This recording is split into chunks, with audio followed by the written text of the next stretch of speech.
announcements for you, so let's get to it. First, on behalf of the President and the White House, we express our deepest condolences to the family of New York police officer Islam, who made the ultimate sacrifice in defense of his fellow New Yorkers. As the funeral services are held in New York City today, everyone at the White House is keeping the officer's family, friends, and fellow NYPD law enforcement officers in our thoughts and prayers.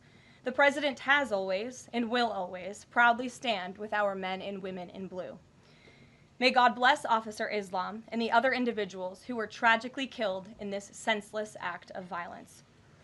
In other news, President Trump's working visit to Scotland was a huge success. In less than 48 hours, President Trump brokered the biggest, most impactful trade deal in history and prevented a war in Asia for the second time since he took office. We have never had a president who wields the full power of the United States to negotiate good deals for our country and its people like President Trump. This is what maximum leverage looks like. On the peace front, President Trump helped deliver an immediate and unconditional ceasefire between Thailand and Cambodia. The two countries were engaged in a deadly conflict that had displaced more than 300,000 people until President Trump stepped in to put an end to it. The president spoke directly on the phone with the acting Prime Minister of Thailand and the Prime Minister of Cambodia to inform both leaders that unless they brought their conflict to an end, there would be no trade discussions or agreements with the United States. Almost immediately afterward, a peace was brokered that will save thousands of lives and allowed for trade negotiations with these countries to resume, and they have. The president has now ended conflicts between Thailand and Cambodia, Israel and Iran, Rwanda and the Democratic Republic of the Congo, India and Pakistan, Serbia and Kosovo, and Egypt and Ethiopia. This means President Trump has brokered, on average, about one peace deal or ceasefire per month during his 6 months in office. It's well past time that President Trump was awarded the Nobel Peace Prize. I know the topic of Israel is on everyone's mind. I have an update from Special Envoy Steve Witkoff, who I got off the phone with this morning. Special Envoy Witkoff and Ambassador Huckabee had a very productive meeting with Prime Minister Netanyahu and other officials today in Israel on the topic of delivering much-needed food and aid to Gaza. President Trump is a humanitarian with a big heart, and that's why he sent Special Envoy Witkoff to the region in an effort to save lives and end this crisis. Tomorrow, Special Envoy Witkoff and Ambassador Huckabee will be traveling into Gaza to inspect the current distribution sites and secure a plan to deliver more food and meet with local Gazans to hear firsthand about this dire situation on the ground. The special envoy and the ambassador will brief the president immediately after their visit to approve a final plan for food and aid distribution into the region, and we will provide more details for all of you once that plan is approved and agreed on by the President of the United States. On the trade front, the president secured a historic trade agreement with the European Union that puts America first and fundamentally strengthens the economic relationship between the two largest economies in the world. This deal delivers on two of President Trump's core promises on trade, supercharging America's manufacturing capacity and opening up foreign market access to American businesses. The deal guarantees that American businesses will have unprecedented levels of access to the European Union markets to export our American-made goods. Also, as part of this agreement, the EU will purchase $750 billion in U.S. energy to strengthen our energy dominance, reduce European reliance on adversarial sources, and narrow our trade deficit with the EU. The EU will also make new investments of $60 billion in the United States, in addition to the more than $100 billion the EU companies already invest in the U.S. every year. All of these massive purchases and investments will happen by the end of 2028. What we are watching is President Trump rebuilding the greatest economy in the history of the world and simultaneously proving the so-called economic experts wrong at every turn. Media pundits said a trade deal with the EU this monumental and beneficial to America would be impossible, but President Trump made it happen. The so-called economic experts repeatedly said that the American economy would be in a recession this summer. Well, summer is here. It's almost over, and that recession does not exist. Yesterday, in fact, real GDP growth in the second quarter increased at a 3.0% annual rate, significantly above expectations. President Trump's America First policies are driving economic growth, as he always said they would. And this growth is being driven by the private sector, not the government. Federal government spending fell for a second straight quarter, while real business fixed investment rose by nearly 2% following its first quarter surge. President Trump is right-sizing government spending, reversing the damage done by the Biden administration, and allowing the private sector to flourish. The same so-called experts claimed that President Trump's tariffs would spike inflation and hurt American consumers. But consumer spending growth just accelerated, and inflation remains right on track. For the past 5 straight months, core inflation has come in below market expectation and remains in line with the Fed's 2% inflation target. Meanwhile, customs and tariff revenues have already totaled more than $150 billion since President Trump took office, leading to the first June budget surplus in nearly a decade. Those revenues will skyrocket even further starting tomorrow when new reciprocal tariff rates take effect. President Trump is restoring America's economic sovereignty by reducing our reliance on foreign countries, boosting investment in the U.S. to the tune of trillions of dollars, and creating hundreds of thousands of high-paying jobs for the American people. With America finally put first on trade and the largest middle-class tax cuts in history and other pro-growth provisions of the One Big Beautiful Bill beginning to take effect, the American economy will boom like never before over the course of the next 3.5 years, thanks to the president's vision. Finally, as you all know, the president signed an executive order earlier this year to solve the problem of exorbitant pharmaceutical pricing. According to recent data, the prices that Americans have been paying for brand name drugs are more than 3 times the price other similarly developed nations pay. The president is determined to solve this problem and took further action today. He has signed 17 letters to pharmaceutical companies' CEOs. And I would like to read you one of these letters to the CEO of Eli Lilly. All of these letters will be provided to you following this briefing. This is to the CEO of Eli Lilly from the President of the United States. On May 12, 2025, I signed an executive order delivering most favored nation prescription drug pricing to American patients to stop global freeloading and guarantee that Americans pay the same prices enjoyed by other developed nations.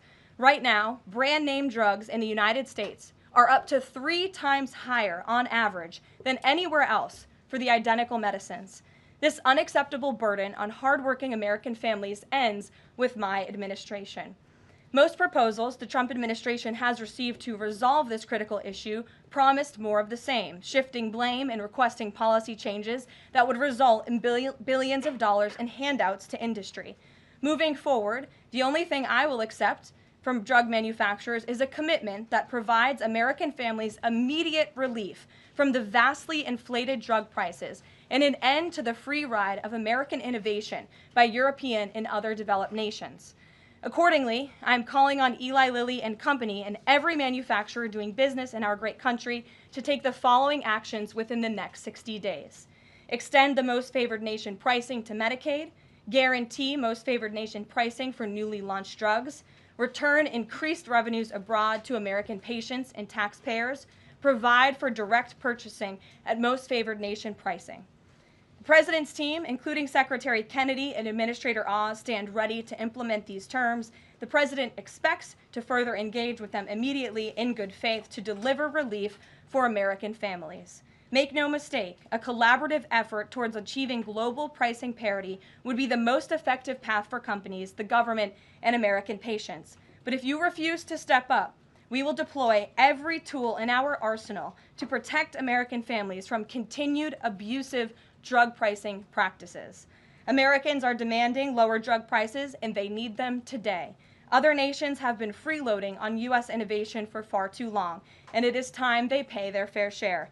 I look forward to your binding commitments to each of these goals by September 29th, 2025, and my team stands ready to assist with implementation questions. Thank you for your immediate attention to this vital national priority. Signed, President Donald J. Trump. Again, to the CEO of Eli Lilly. This letter, in its form, has been designed for each of the 17 major drug and pharmaceutical companies in the United States, and we're happy to provide you the full list. And I believe you will see all 17 letters popping on Truth Social very shortly, so you can look out for those, and I'm happy to take any further questions. Before we get to questions, I do have one other announcement from the White House and from the President. We are proud to announce that the construction of the new White House ballroom will begin. For 150 years, presidents, administrations, and White House staff have longed for a large event space on the White House complex that can hold substantially more guests than currently allowed. President Trump has expressed his commitment to solving this problem on behalf of future administrations and the American people. The White House is one of the most beautiful and historic buildings in the world. Yet the White House is currently unable to host major functions, honoring world leaders in other countries without having to install a large and unsightly tent approximately 100 yards away from the main building's entrance. The White House State Ballroom will be a much-needed and exquisite addition of approximately 90,000 total square feet of innately designed and carefully crafted space with a seated capacity of 650 people, which is a significant increase from the 200-person seated capacity in the East Room of the White House. In recent weeks, President Trump has held several meetings with members of the White House staff, the National Park Service, the White House Military Office, and the United States Secret Service to discuss design features and planning.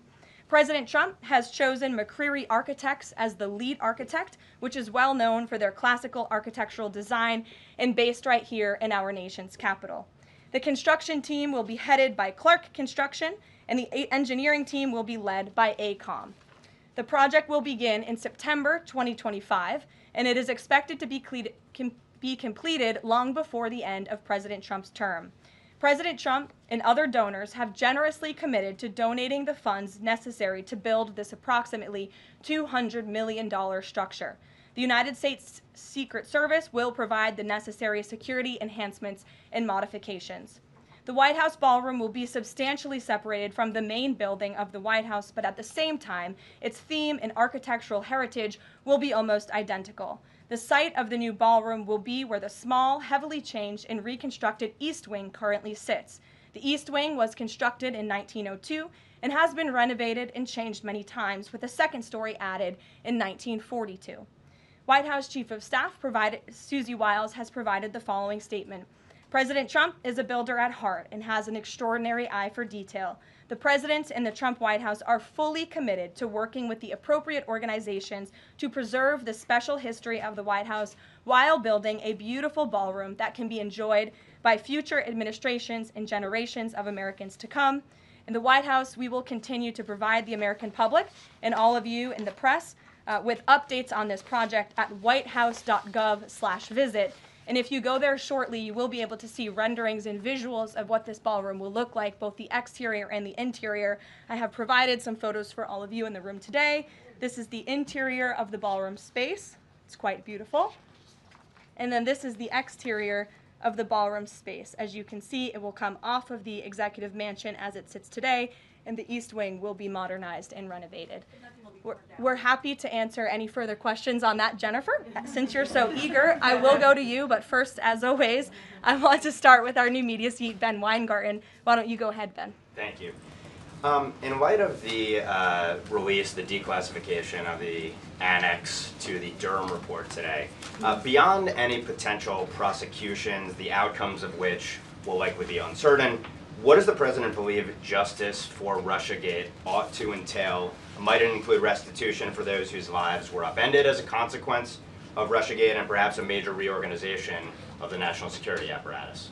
Well, I think a major organization of the national security apparatus, at least here at the White House within the National Security Council, has indeed taken place, and the President entrusts his current CIA director, John Ratcliffe, and our ODNI director, Tulsi Gabbard, to make the necessary changes to ensure classified intelligence, especially that could implement or hurt the national security of our country, does not make its way into the hands of irresponsible actors who want to politicize that intelligence for their own end. Since you brought up the declassification report that was put out by Senator Grassley today, I'm glad you brought it up, because this should be a story every outlet in this room should be covering. This is further evidence that Hillary Clinton approved the Russia hoax against President Trump. Her campaign financed it. Again, she approved it. And the FBI and the CIA were both weaponized to, as our director of CIA has said, accelerate this hoax against then candidate and former President Trump. to answer the heart of your question, the president wants to see justice served, and he trusts the Attorney General and the Department of Justice to implement that justice and hold these people accountable. One more question, briefly, Sure. if I may, on a totally different topic. There's been legislation reintroduced in the House and Senate on designating the Muslim Brotherhood as a terrorist organization. The Muslim Brotherhood is considered by many to be the fountainhead of Sunni Islamic supremacism from which Hamas and other groups have spawned, with a nexus to domestic organizations as well. Does the president support designating the Muslim Brotherhood as a terrorist organization? Frankly, I'm not sure because I haven't talked to him, and I would never want to get ahead of the National Security Council on specific designations. It sounds like something this administration would support, but we can get a firm answer for you. How's that? Thank you. Thanks for being here. Jennifer, go ahead. Eager beaver today. How much of the East Wing will be torn down? The entire East Wing or just parts of it? So the East Wing is going to be modernized. The necessary construction will take place, and for those who are housed in the East Wing, including the Office of the First Lady, the White House Military Office, the White House Visitors Offices, those offices will be temporarily relocated while the East Wing is being modernized. And then on Israel-Gaza, there are some reports that negotiations with Hamas might not be continuing. Did you get any updates from Steve Witkoff on that? I did. Special Envoy Witkoff is actively talking with our counterparts in Israel about that, and he wants to give some grace to the president so he can fully brief the president on what he's learning on the ground in both Israel and Gaza. But the president put out a very strong statement on Truth Social this morning, which I'm sure you saw, and he said the quickest way to end this entire conflict, the humanitarian crisis that we've seen, and the crisis in Israel that of course started on October 7th when Hamas brutally kidnapped and raped innocent Israelis, that terrible terrorist attack, is for Hamas to surrender, to release all of the hostages, and to end this conflict. And that's what the president wants to see. He's made that very clear. But the special envoy will be in Gaza tomorrow, as I shared with you previously. Josh. Can you give us a little more clarity on the tariff timing? You said that the reciprocals will take effect tomorrow. Yes. Does that include the new auto rates, for instance, on Japan, Korea, the EU? Is this all coming effective tomorrow? So some of the countries you just mentioned, Japan, South Korea, they have bespoke trade deals that the president cut, which, just to backtrack for a second, Josh, we promised that the president would negotiate with countries all around the world to cut tailor-made trade deals depending on those countries' challenges, how badly they've ripped off the United States of America and our manufacturing industry and our workforce in the past. And he has done that. Of our 18 major trading partners, 2/3 of those trading partners have a deal. We've sent out 17 letters to countries around the world. And the rest of those countries that either do not have a deal or have a letter, they will be hearing from this administration by the midnight deadline tonight. So yes, tomorrow, August 1st, the reciprocal rates will be going into effect. If more deals are cut between now and midnight, I will never count out the president. You've seen him do it before. He cut 3 deals in one day very recently. So we'll see what happens. I do know foreign leaders are ringing his phone, realizing this deadline is a real thing for them tomorrow, and they're bringing offers to the table. And we were reporting that the president wants to meet David Solomon of Goldman Sachs today. Can you say what they'll discuss, if anything, in that meeting? I won't discuss the president's private meetings from this podium, and it hasn't taken place yet unless he gives me liberty to do so. And finally, have you talked with the president about his position on the stock trading ban bill before Congress? He obviously had pretty loaded comments about Senator Hawley. There's some reporting that they've since spoken. What is his position on the current status of that bill? The president has spoken to Senator Hawley, who called him, and the president took that call. As the president said in the Roosevelt Room yesterday, conceptually, he of course supports the idea of ensuring that members of Congress and United States senators who are here for public service cannot enrich themselves. And the reason that this idea to put a ban on stock trading for members of Congress is even a thing is because of Nancy Pelosi. I mean, she is rightfully criticized because she makes, I think, $174,000 a year, yet she has a net worth of approximately $413 million. In 2024, Nancy Pelosi's stock portfolio, this was a fascinating statistic to me, grew 70% in 1 year in 2024, and her portfolio outperformed every single large hedge fund in that same year, and even more than doubled the returns of Warren Buffett's Berkshire Hathaway. So I think the president stands with the American people on this. He doesn't want to see people like Nancy Pelosi enriching themselves off of public service and ripping off their constituents in the process. As for the mechanics of the legislation and how it will move forward, the White House continues to be in discussions with our friends on Capitol Hill. Emily, in a new seat today. Thanks, Caroline. I wanted to ask about this report that the president wants to host a G20 meeting at Trump Durrell. How is he going to do that, considering all the preparations that have been going on in South Africa? And also, would that be seen as his businesses possibly profiting from hosting this kind of meeting? I would reject that premise entirely.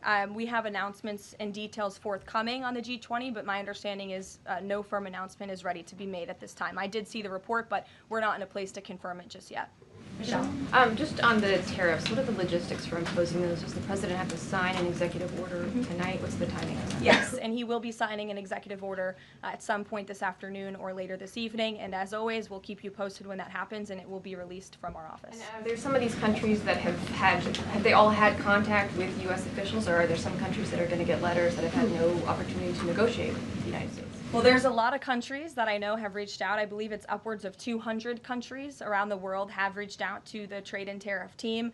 Of course, as I said previously and the president said, we're going to prioritize our key trading partners, which we have done. Like I said, of the 18, 2/3 of those we have cut these tailor-made deals with. But I do know that the trade team has been working around the clock to try to be in correspondence with as many countries as possible. But if they haven't heard from us yet, they will in the form of a letter or an executive order by midnight tonight.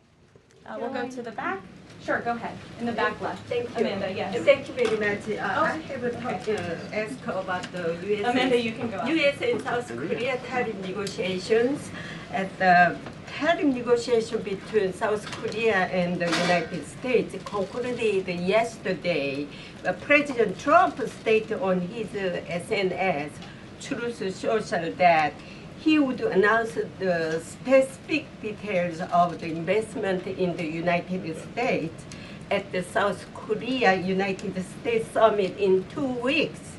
My question is this tariff negotiation a final agreement, or is further negotiation necessary? Well, yes, as you know, the president met with representatives of the Republic of South Korea here at the White House yesterday, and they did, in fact, reach a deal. And South Korea will pay a 15% tariff rate, including 15% on autos, while providing historic market access to American goods like autos and rice. Korea will purchase $100 billion in American energy by 2028. And the centerpiece of this deal is that South Korea has agreed to invest $350 billion at the president's direction to revitalize American industry. 90% of those profits will go to the United States government to help pay down our debt and for other matters at the president's choosing. So it was a very successul meeting yesterday. When is set up the further U.S.-South Korea summit day? I'll get you something on that. I don't have it at my fingertips. Okay, Amanda. Thank you, Caroline. There are a number of congressional Republicans who have raised the alarm about the fact that roughly 80% of pharmaceuticals are either manufactured or their precursors are manufactured in either China or India.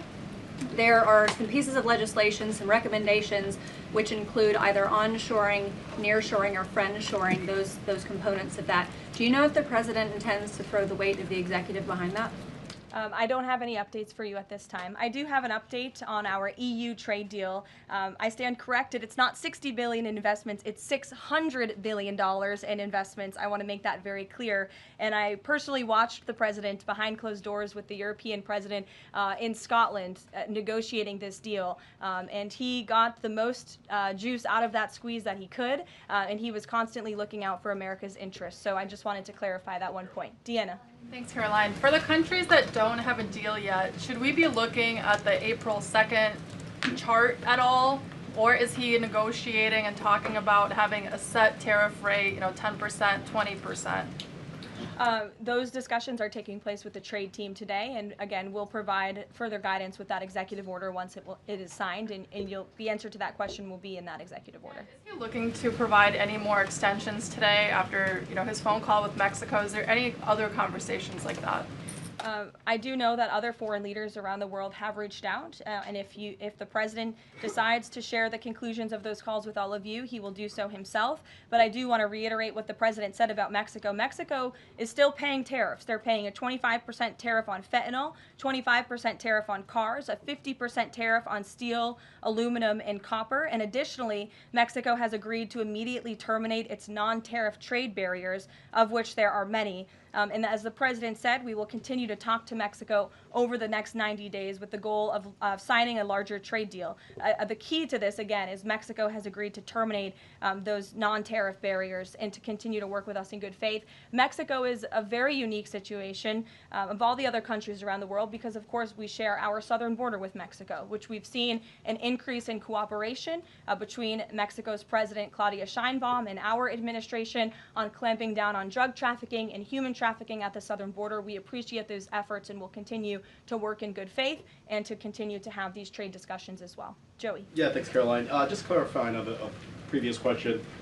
President Trump has indicated he's been looking at either 15% or 20% baseline universal tariff. Has he landed on one of those yet? I won't get ahead of the president on that baseline announcement. And then secondly, what did Treasury Secretary Bessent mean yesterday when he called the new Trump accounts for newborns a, quote, backdoor to privatizing Social Security? Does the administration view this new Trump accounts as a way to, in the long term, perhaps privatize Social Security? What the Secretary of Treasury was saying and what this administration believes is that these Trump newborn accounts, which is an incredibly creative and great provision that was in the One Big Beautiful Bill for newborn babies and families and future generations of Americans, will help supplement, not substitute, Social Security. The Trump administration is wholeheartedly committed to protecting Social Security. The president did it in his first term. He's doing it again in this term. But these newborn accounts are another revenue stream for young people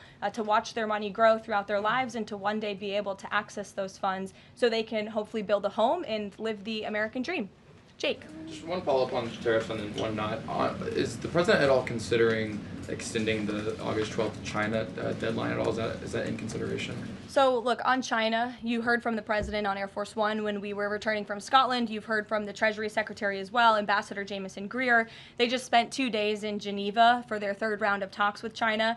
And the current policy, the current trade program that we have going with China right now as it stands will decrease our deficit by $5 billion this year. So we are moving in the right direction when it comes to China. And Secretary Bessent and Ambassador Greer continue to be in direct communication with our Chinese counterparts. But is it an extension on the table potentially from the August 12th deadline as it stands? I don't think so, but I'll let the Secretary of Treasury speak on that because he's leading these negotiations. Reagan, go ahead. Thanks, Caroline. There's growing frustration that more of Trump's nominees haven't been confirmed. Why does the president think Senate Republicans are so behind, and has he had any further conversations with Leader Thune about it?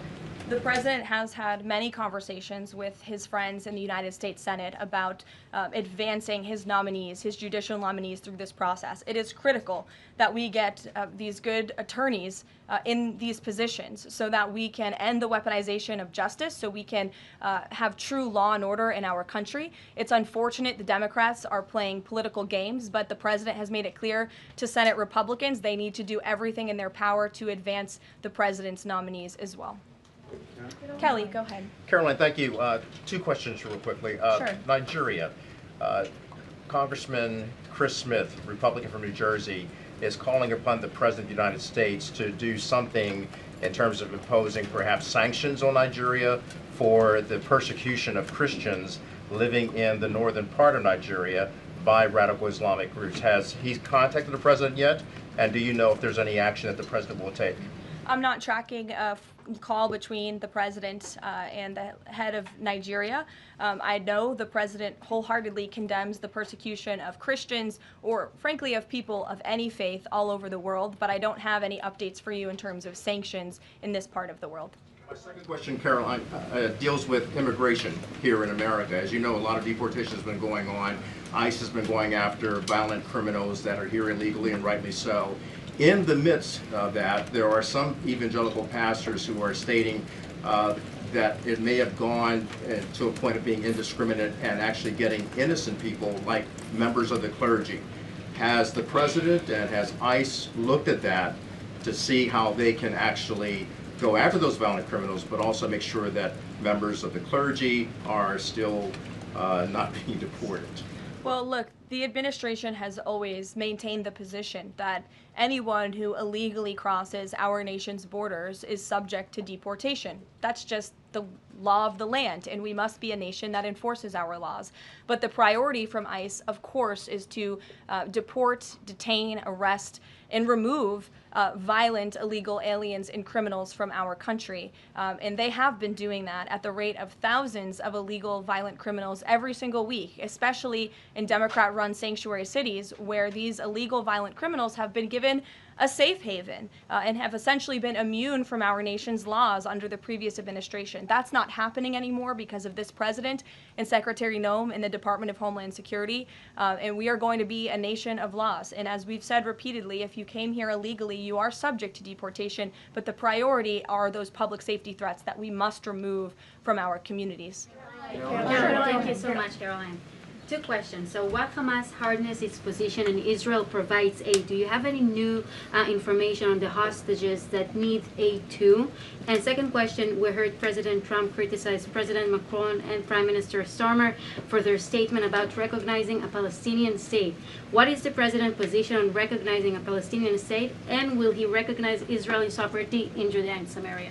I can answer both of those questions for you. On the second question about a Palestinian state, the president expressed his displeasure and his disagreement with the leaders of France, the United Kingdom, and Canada. He feels as though that's rewarding Hamas at a time where Hamas is the true impediment to a ceasefire and to the release of all of the hostages. So to your first question, the president wants to see all of the hostages released. He cares deeply about this. He has met with many of the former hostages, many of the families of those who have loved ones who are still being held hostage in Gaza. I have met with them too. It is absolutely devastating what these poor people have been through, and the president is always thinking about them, and that's why he's designated his special envoy, Steve Witkoff, who's doing a tremendous job to release the hostages and to end this conflict. But the president has always said the last remaining hostages, now there are 20 living hostages in Gaza, will always be the hardest because Hamas is unfortunately using these innocent people as bargaining chips. But nevertheless, we are committed to